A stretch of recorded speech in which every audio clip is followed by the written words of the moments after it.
Matul il-jum ta' tlieta l-operazzjonijiet fl-Ajruport Internazzjonali ta' Malta ġew sospiżi temporanjament dan minħabba nirien illi ħakmu is-sala tal-wasliet fl-ajruport. Nirien illi affettwaw mhux biss it-titjiriet illi kellhom jaslu f'pajjiżna, iżda anke it-titjiriet ta' tluq. Beluf ta' passiġġieri spiċċaw jistennew barra tal-ajruport minħabba id-duħan illi nfirex madwar l-ajruport kollu.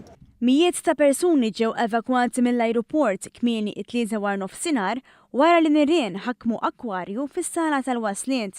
Kawża dan 16 il-titjira minn u lejn Malta kellhom jittardjaw b'ajruplani li kienu fi triqithom lejn Malta kellhom jagħmlu inżul f'ajruporti fi Sqallija.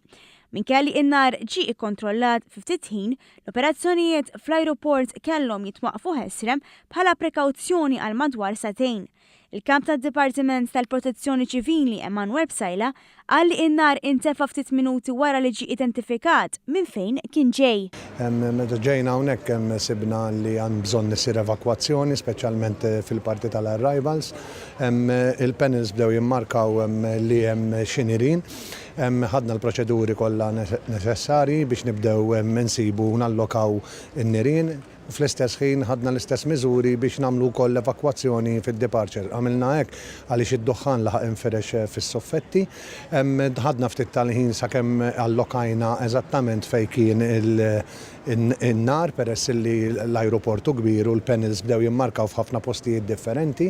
Eventwalment din kienet hemm il-pump room tal-akwarium illi qabdet tfajnija fi ftit minuti.